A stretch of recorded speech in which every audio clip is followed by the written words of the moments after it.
Ladies and gentlemen, today's our topic is computer generations. The history of computers is often referred as reference to the different generation of computing hardware. Each generation is distinguished by the different advancement of technology that fundamentally change the way computers operate. With each new generation, the circuitry got smaller, cheaper, and more powerful, more efficient, reliable, and more advanced than the previous generation. The basic motive was that the computers should look smaller and they should be portable. That's why different generation of computers were. Total we had 5 generations of computers. Let us see one by one.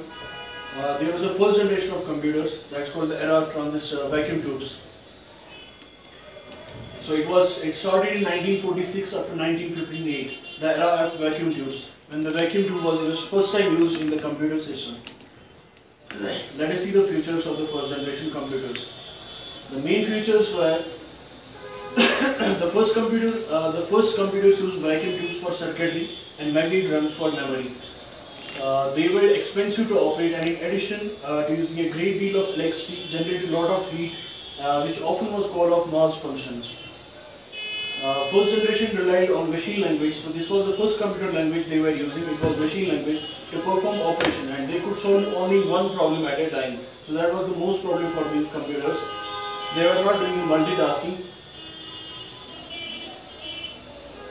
Example, this was the first generation computer. This was our first computer. It was made by the Univac, ENIAC, the Hallmark, IBM 650. So this was huge in size, and it was not portable. It was not multitasking, only one function at a time, and it needed a lot of electricity, which was the main function of cause of malfunctioning.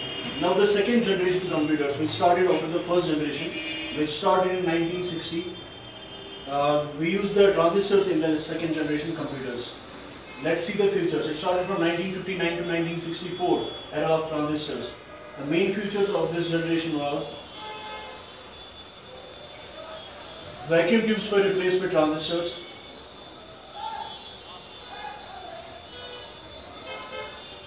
These were also first computers that stored the instruction in the memory, which moved from magnetic thumb to magnetic core technology. So we could see our data the first time in our computers. Because of this, when the instructions were stored in memory. They were faster than the first generation computers. First time operating system was developed and used in the computers. Programming was in machine language and assembly language. So we have two computer languages here, machine language and assembly language.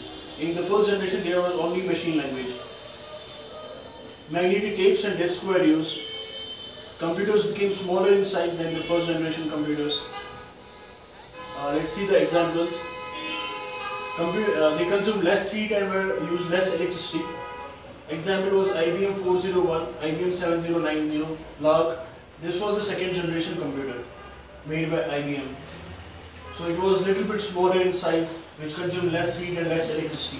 Now the third generation computers, which started from 1965 to 1970, in which ICs were used. So this was the era of ICs. Let us see the features for the third generation computers. The main features of this generation were the development of ICs was the hallmark of the third generation computer. So it was the first time in the electronics field that the ICs were used. SSI and MSI technology was used. Small scale integration and multi-scale integration technology was used. Instead of punch cards and printout, user interact with the computers through keyboard and monitors and interface with the operating system. So operating system was used, keyboards were used, and monitors were used for the interaction with the computer.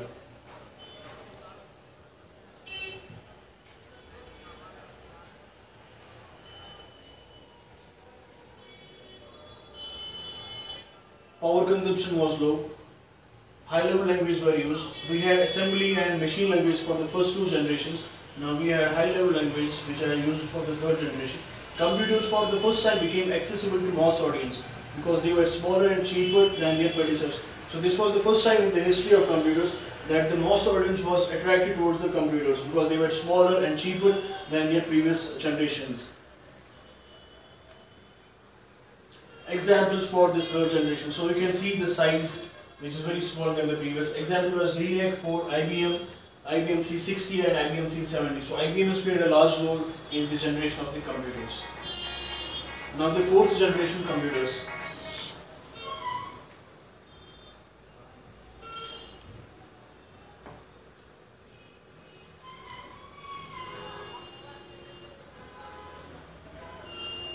which started in 1971 and is still in the going, in which we use the microprocessors.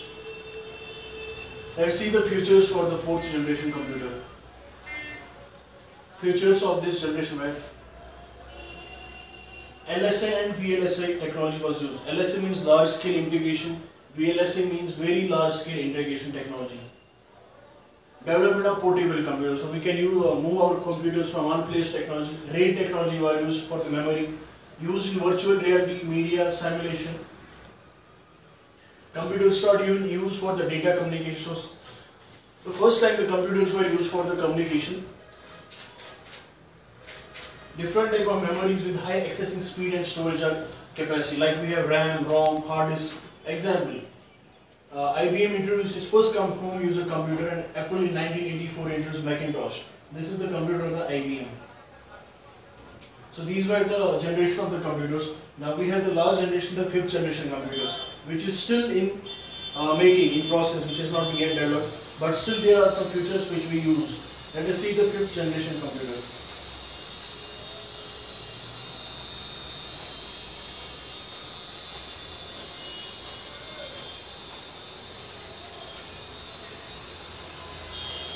Which is called as the artificial intelligence. I can give you an example here. Like we have in the cell phones one function that is of language. When we speak something, our computer does the work. Same, this was the main motto of the 5th generation. One of the features of the 5th generation. So let us see the features. 5th generation computing device based on artificial intelligence are still in development. So we are still working, people are still working on this. Some applications such as voice recognition are being used, which you can see in our mobile phones or in the MS Office. The use of parallel processing and superconductors helping to make artificial intelligence a reality. Quantum communication and molecular nanotechnology is changing the face of computers in years. So we have example. The goal is to develop a device that responds to natural language input and capable of learning and self-organization. The main goal is we should say something and computer should do the work, which is very near to this, as we can see in our mobile phones or cell phones or in our MS Office. We have one feature. Examples: robots with the inbuilt intelligence and voice recognition. Pause.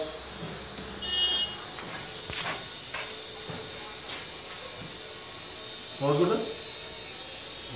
मैं pause हो गया। कौन दूर? इस pause करने में? ओए mummy, सारे ने कहा।